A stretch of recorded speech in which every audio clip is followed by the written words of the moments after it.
Good afternoon. President Chris, I want to join with you and the Chamber in welcoming Her Excellency, our new governor, to this very first legislative luncheon. I will always have a special place in my heart for Governor Helen because she arrived on my birthday and happened to be the only gift I got. I had to leave the next morning for Gibraltar, Jersey, London, and I was gone a week. And so we didn't have any time the Friday was a bit of a blur, the 6th.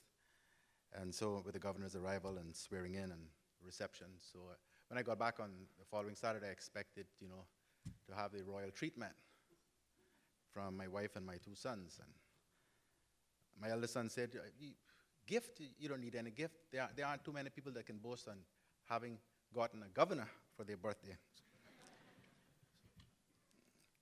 We've gotten off to a really good start, the governor, myself, and the cabinet.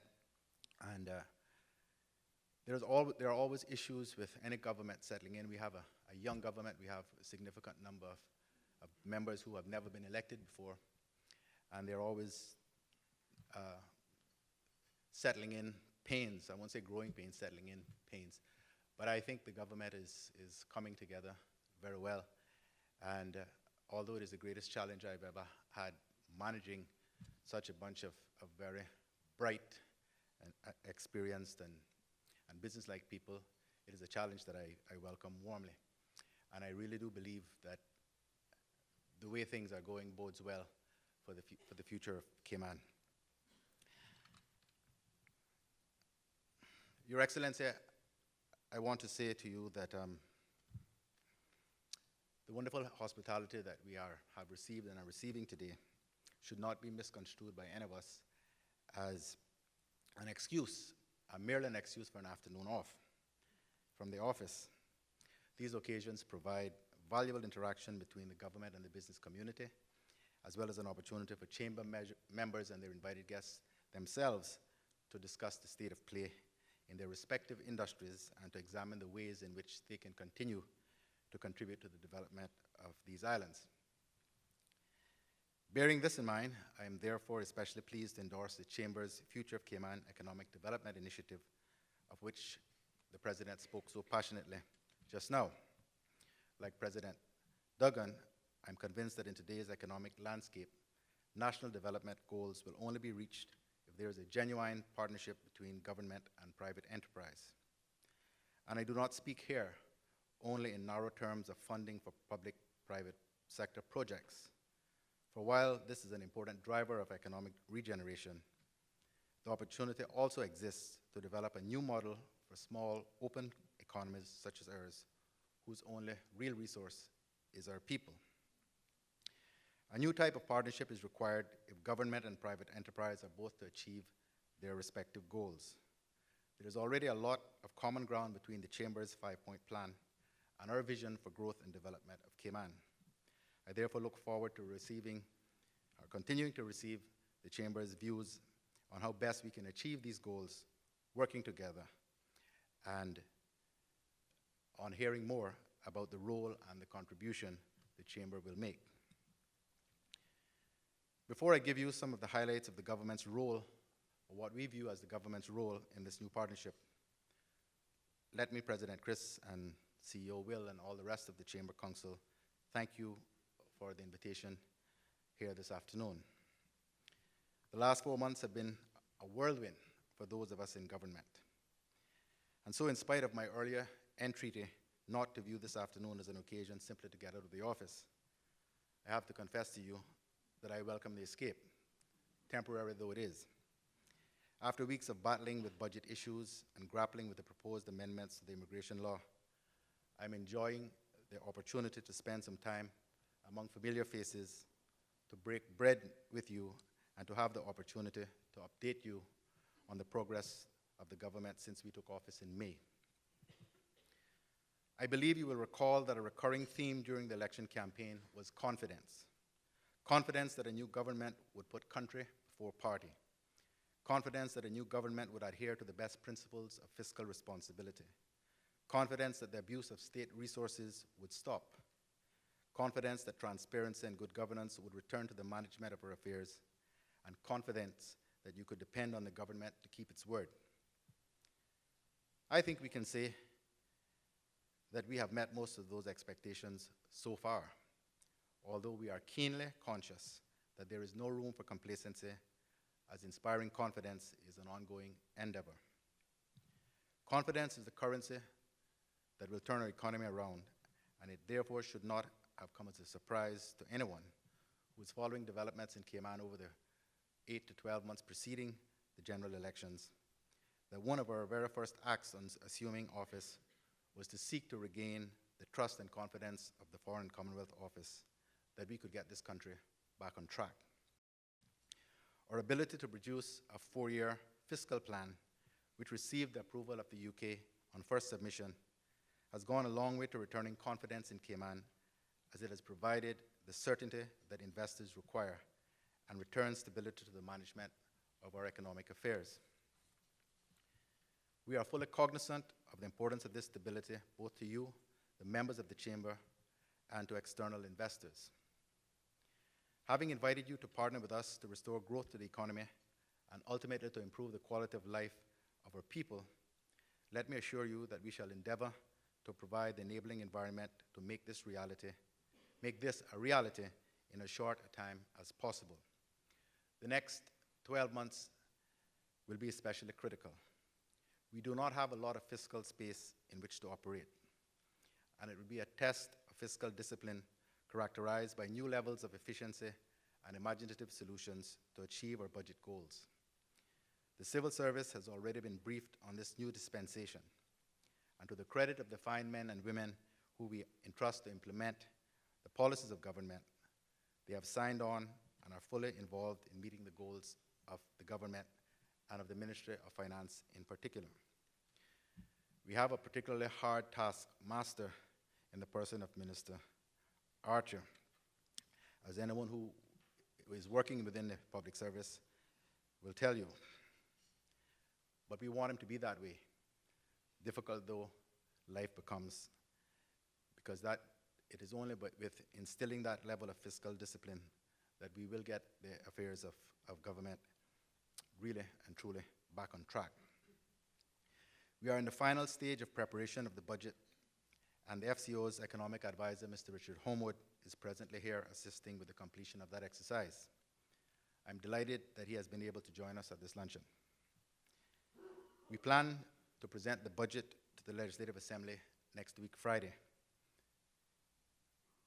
This year's budget will see further significant reduction in government expenditure, and in particular in personnel costs.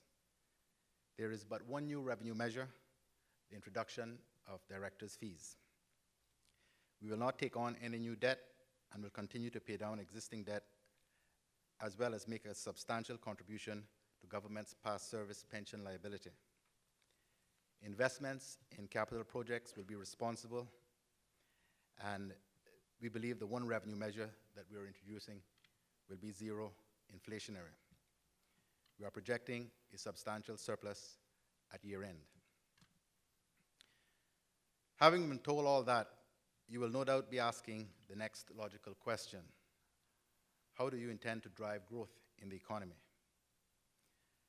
As most of you would be aware, there are two key national projects, the cruise ship berthing and the airport expansion, on which we are depending for both short-term and long-term growth.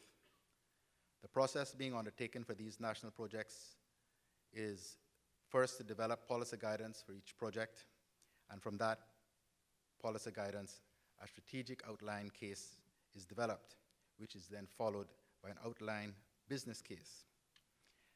As has been previously announced, the government has retained PricewaterhouseCoopers to prepare an outline business case, and the cruise berthing facility will proceed on the basis of a public-private sector partnership.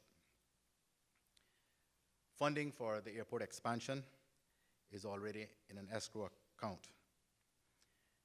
The outline business case for cruise berthing and the strategic outline case for the airport projects are due to be presented to Cabinet in mid-October.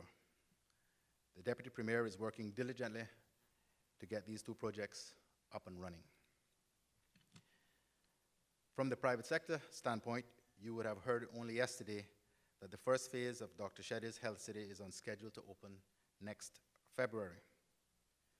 Earlier this week came the announcement that DART's Kimpton-branded $200 million hotel and condominium project on Sept Mile Beach has obtained planning approval. Also in the news this week was the encouraging announcement that Cayman's Special Economic Zone, Cayman Enterprise City, is beginning to live up to its potential, with some 85 companies signed up to enter the zone, up from 29 at the beginning of this year. Talks are also underway with developers for the construction of a 5-star Conrad Hilton hotel in Beach Bay, as well as a hotel at the Health City site in East End. Government is also in discussions with developers in relation to a proposed $360 million golfing community, which will include a residential area off Frankstown Road in North Side. This project would also involve the extension of the east-west arterial for another 10 miles from its terminus at Newlands to Frankstown. Meanwhile, the extension to the Esther Tibbetts Highway has been completed and opened, and the Minister of Infrastructure is continuing negotiations with DART to rebalance some aspects of the For Cayman Investment Alliance agreement it had reached with the previous administration. Growth will therefore be mostly private sector-led, with government playing the role of facilitator. In this, I am reminded of the view of Winston Churchill, which is as relevant today as it was when he uttered these words in 1959. Some people regard private enterprise as a predatory tiger to be shot. Others look at it as a cow that can give milk. Not enough people see it as a healthy horse pulling a sturdy wagon. This government will do all in its power to ensure that the wagon is sturdy and that you have the means with which to pull it. What we do not want for Cayman is the specter of jobless growth that continues to haunt recovery in Europe and elsewhere. We are committed to addressing the problem of the cost of doing business in Cayman, and we are depending on business to do its part to invest the cost savings into expansion that will include increased employment. You do not need me to tell you that an employed population fuels increased business activity. We have instituted a policy that guides concessions in the areas of import duty, stamp duty, and landholding companies' share transfer tax. The policy will provide greater certainty as to how such requests will be treated, and it streamlines the process of considering requests. We are also working to trim electricity costs by a reduction in the duty paid for diesel that produces electricity sold to Caribbean utilities companies' customers. Our challenge, and I will be frank, in this regard is balancing the revenue loss against increased economic activity so that the country as well as consumers enjoys a net benefit. With regard to employment, we are adopting a two-pronged approach. The first is a proactive approach to placing Caymanians in available jobs through a reinvigorated National Workforce Development Agency. The agency has a diverse, multidimensional series of placement and training programs, some in partnership with private enterprise, that covers the needs of a wide range of clients who register with them. I therefore urge you as employers to participate in these programs and use the services that the NWDA provides to find Caymanians to fill the vacancies you may have in your businesses. Now, of course, if you can give the government the commitment to each employ at least one new Caymanian over the next 6 to 9 months, this will go a long way to reducing unemployment. The second strategy is the reform of immigration policy to make it more responsive to the employment needs of Caymanians, while at the same time ensuring that the labor needs of the market are adequate to service the areas where Caymanians are either not qualified or not available for whatever reason.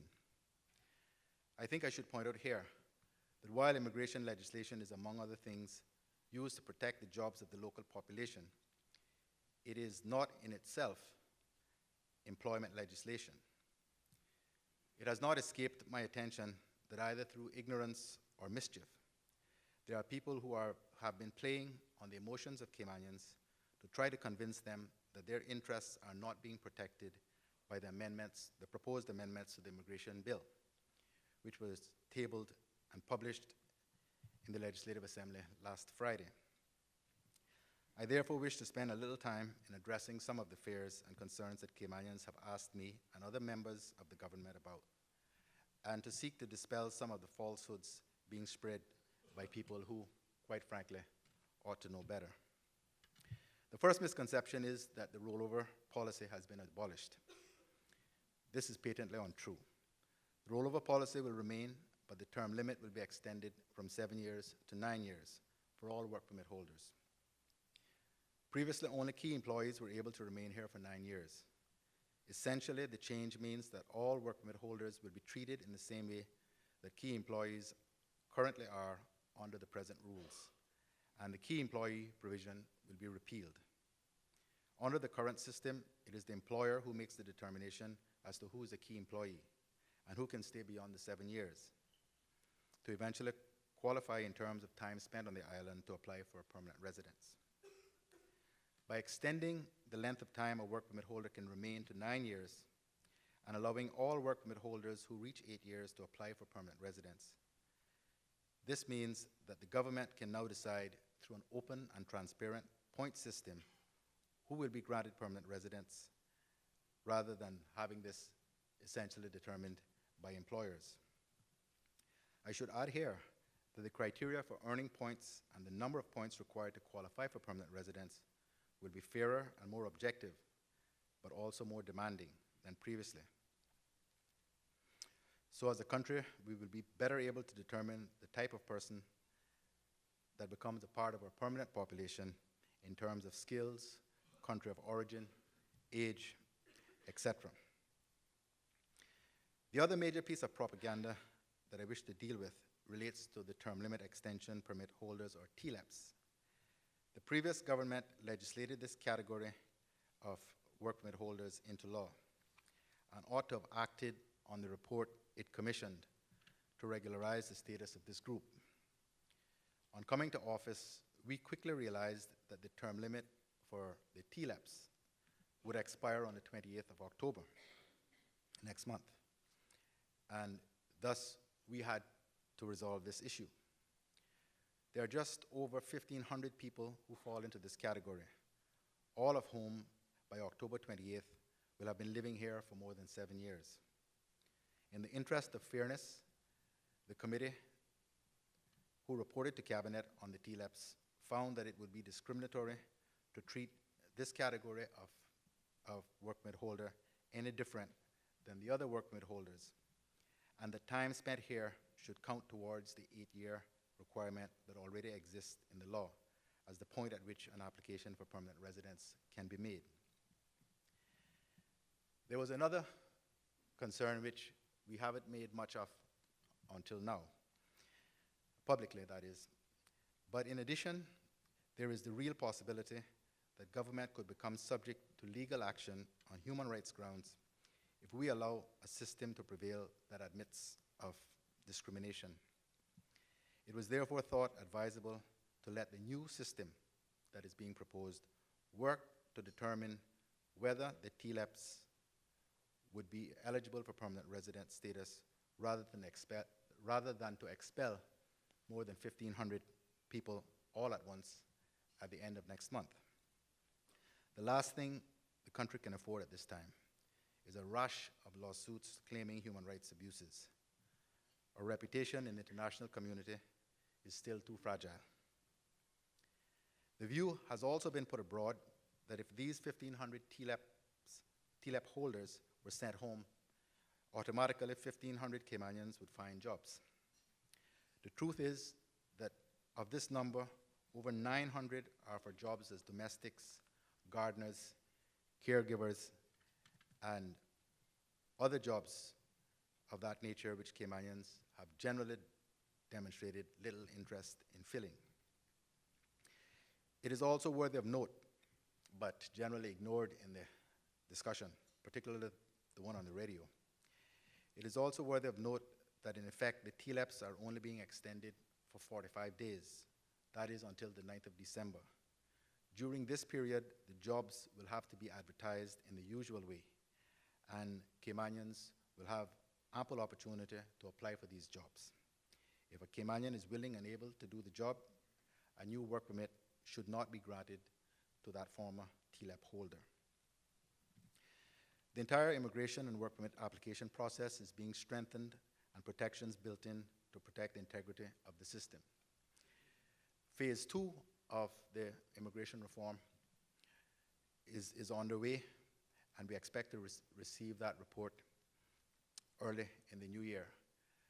The second phase of the immigration reform will focus on the whole work permit application process, seeking ways of improving its efficiency and moving increasingly to an administrative system of approvals for work permits and permanent residence.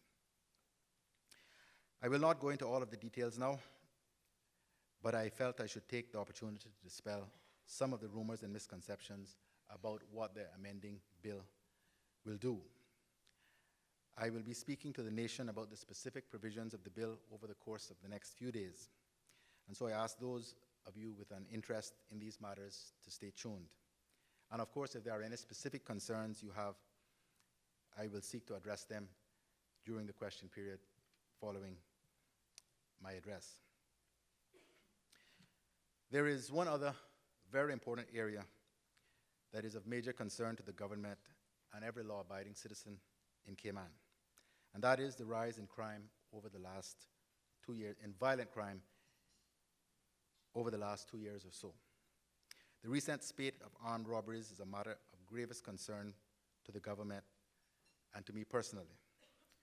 Although the use of guns to commit crimes is becoming far too common, I've told my friend, the Commissioner of Police, who's here with us, that we cannot and must not concede that this is an inevitable byproduct of progress in a growing nation. We must aim to stamp it out, do more to stem the inflow of unlicensed firearms to Cayman, and create an environment in which all criminals believe that they will be caught if they commit offenses and that they will be put away for a long time. I'm happy to say the Commissioner agrees with me. The truth is that the criminal element continues to change its modus operandi in ways that reap rewards. So that when there is a concerted effort to increase surveillance as a deterrent to robberies, for instance, the criminals shift their focus away from businesses that can afford the surveillance equipment to smaller operators who either cannot afford the camera systems or who they believe will travel home with the day's takings and are therefore vulnerable to attack on leaving their businesses or entering their homes. We must therefore be cognizant of the latest behavior among criminals and take countermeasures to thwart their success.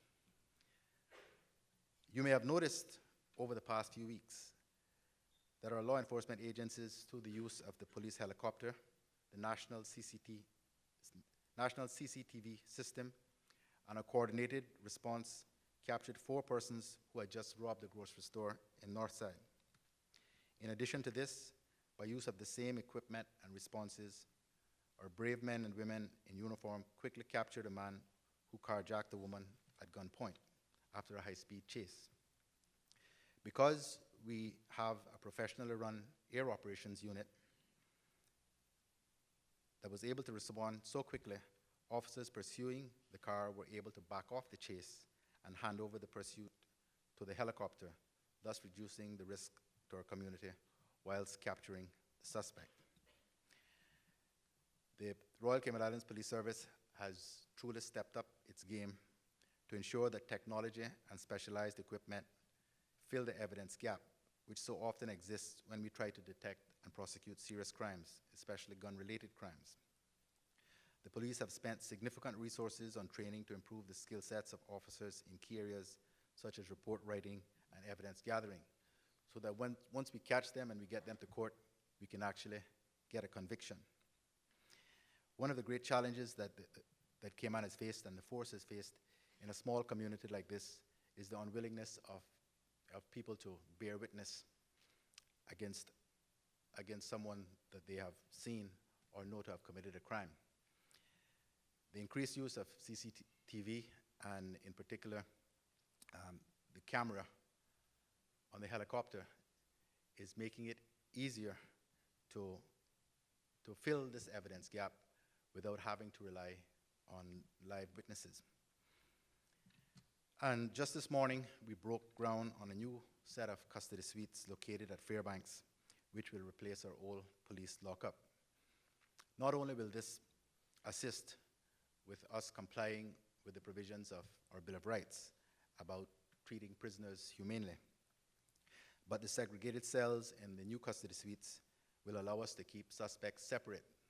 So much of which is not possible now in the lockup at the Georgetown Police Station, or indeed at the one in West Bay. And so we will be able to keep them separate and prevent their usual collaboration to position their stories or to coordinate their stories, and thus should improve our chances of cracking many of these serious cases. In closing, Mr. President, I think we are moving in the right direction on the same road. I look forward, on behalf of the government and my colleagues, many of whom are here this afternoon, to continue dialogue with you and your membership on ways that the work of the government and the work of the Chamber and its members can complement each other for the common good and for the benefit of these beloved islands. I thank you for your attention.